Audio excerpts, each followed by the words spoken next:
everybody. Well, I'm Cindy Watford, and I just want to thank you so much for joining us tonight. We're going to have a fantastic time. The first thing I want to show you guys is our pressure cooker. So we're going to make a lovely dish tonight in our pressure cooker, a lovely dessert. And this is the Tupperware microwave pressure cooker. So yes, it does go in the microwave. If you know anything about a pressure cooker, it works under pressure. And what it does is it heats very, very, very hot.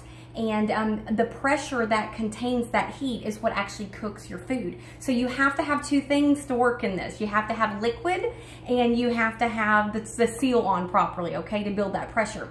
So some safety features about the pressure cooker, that way when you order yours, you know what you're getting. There's a rubber gasket that fits right inside of the top of the pressure cooker. That's very crucial to break in the seal, to have the seal on the pressure cooker. So you gotta have that in when you're cooking with it. The safety feature of this is if the pressure was to get too high in the pressure cooker, this is designed to collapse and fall inside, therefore breaking that seal, and your pressure would be released around the edge, okay? Another thing that the pressure cooker has is this little silicone valve right here. You'll kind of see that spurting out little bits of moisture throughout the process of cooking in the microwave, and that's completely okay. It's just relieving some of the pressure because it's only designed to get up to 8 PSI, and then after that, it's gonna let some of it out of this little gasket, okay? And then right over here, this is a pressure indicator valve. So when there's pressure inside the pressure cooker, it's gonna be pushed up, and you'll know not to open it, okay?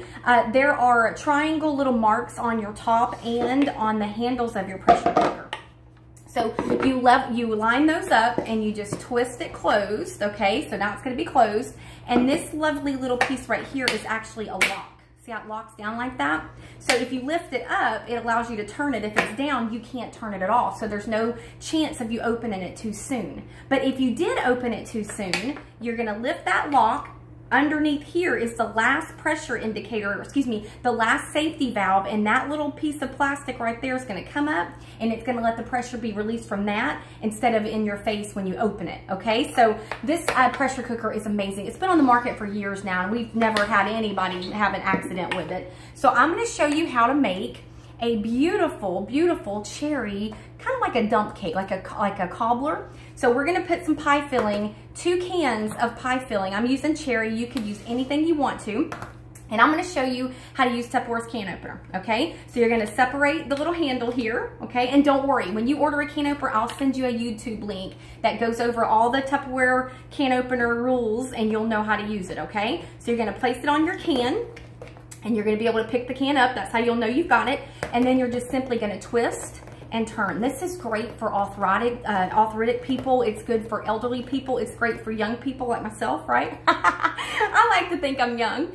And so you just turn, turn, turn. You go around it once or twice, it doesn't matter. And then you're gonna open it. You're gonna set the little front piece down, and then voila, you're just gonna pick the top right up off the can, okay? So what we did is we did not cut the can. So the Tupperware can opener is unique because it does not cut the metal. It separates the glue from the can. So you never have any sharp edges, anything like that. No paper shards fall down in your food. No metal comes off. And you can easily close it back and stick it in the fridge if you want to. It's got still a nice little seal. So we're gonna put 2 cans inside of our pressure cooker of our pie filling. Oh, let me get that out of there. And then we are gonna pop this over to the side. And by the way, guys, I'm using my silicone spatula here. Silicone spatula can withstand up to 425 degrees. So you can use it on the stove. You can do eggs with it. You can obviously get down in your cans with it. Get out everything that you need out of anything. Okay, so that's what we're gonna do for now. We'll be right back with the second part and last part of our getting it ready. And I'm gonna show you how to get the cobbler part already, okay? So we will be right back. Okay, so we're back with phase 2 of our beautiful cobbler. So what we're gonna do now is we're gonna take a product called the Power Chef. Okay, so I'm gonna take just a minute and tell you all about the Power Chef because this is gonna be something that you're gonna be wanting to write down on your wish list right now to either get tonight at this party or to have your own party and get it for free or half price, okay? So what we're gonna do is I'm gonna show you how this works. So the Power Chef comes with a very sharp 3-piece blade. It also comes with a paddle whip. All they do is just set right down inside of your chopper, and we have a collar that just snaps right here on the top, okay? And then we have what's called an engine. So the engine just locks right here on the top of that. And all you're gonna do, if you guys can watch this, it's super cool. You just pull the spring and it just chops. It chops. It will blend, it will puree, it will emulsify, it will disintegrate some chicken, it will shred chicken, beef, corn, celery, cheese, onions, anything that you would pull a knife out for, you can pull it out and put it in here, pile it in, and chop it up nice, okay? It also comes with a small chopper that works exactly the same. It uses the same engine, okay? So you're only gonna get one engine, but they go on both choppers, so it works the same, okay? This one's great for oregano, chopping up cilantro, herbs. When I do pesto, I make pesto in that. And then when you're gonna use your funnel, it has a funnel that goes right here on top of your little collar. And the funnel has got some embossed measurements on there, okay? So this is gonna be good if you're making like a homemade salad dressing, barbecue sauce, mayonnaises. If you're trying to add any sort of an olive oil or liquid to anything that you're making, you can use the funnel, okay? So what we're gonna do is we are gonna make our little cobbler topping, and all we're gonna do is take a yellowed cake mix.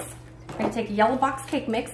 We're gonna put it in with the blade. If you notice, we're leaving the blade in there, not the paddle whip. And then we're gonna take a stick chopped into cubes of unsalted butter, okay? So a stick of butter. Let me use my little measuring spoons here to get this butter out. Now our measuring spoons, I'm gonna show you one in just a minute because we've got some cinnamon. Our measuring spoons, they come in a set of 6. They've got the little dash, the 1/8, and they are also dead on accurate, and our measuring cups are dead on accurate. I always sell these together in a set because not only do they match, but they also have embossed measurements, and these will never stand taller than a drawer. So you don't have to lay them all in little pieces. You can put the whole thing in a drawer just like that, okay? So we've got a stick of butter, a box cake mix, and then we're gonna take about a teaspoon of cinnamon, okay? And we're making like a crumbly topping, okay? So we're gonna just mix this up. And if you notice, I'm kind of doing like little sharp pulls because this is butter just kind of being chunked together in there. Now this is gonna be so perfect.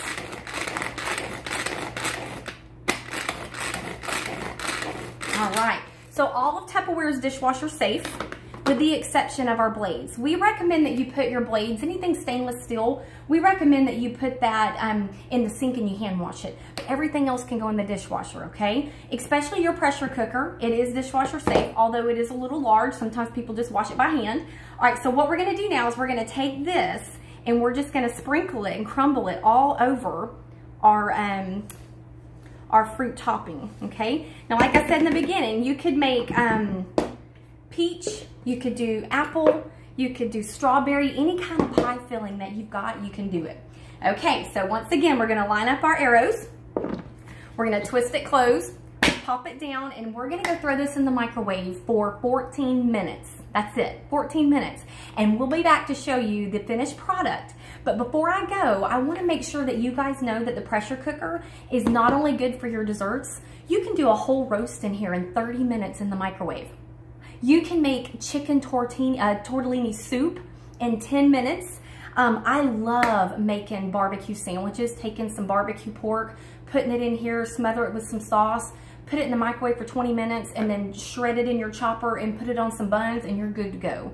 You can make homemade applesauce. We have a whole booklet of recipes for the pressure cooker along with all of our other core products to help you know exactly how to cook with them, okay? And plus, you get me. So be sure at the end of the party tonight, join my business page so you can always have access to my recipes and all of my sales, okay? So I'm gonna go throw this in the microwave for 14 minutes and we'll be right back to see the finished product. Guys, so ready for our final presentation of our beautiful cobbler. Okay, so 14 minutes in the microwave, and I'm gonna unlock our little lock and twist it off. I'm gonna be surprised just like you. Oh my gosh, look at this. Look at how amazing that looks. That looks like a cobbler straight out of the oven, okay? Oh my goodness. Now, if you wanted it to be a little bit more, you know, some people like their cobbler kind of gooey and some people like it very crunchy. So you could definitely put the top and pop it back in the microwave for 5, 6 more minutes if you wanted to. I don't think you can mess this thing up. I think it's gonna be delicious. So little cobbler, didn't take long at all. I hope you guys enjoyed the demonstration, and pay attention because I want to be putting some sets out there for you and some of our other little favorite items that customers must have, okay? So thank you guys. See you in just a little bit.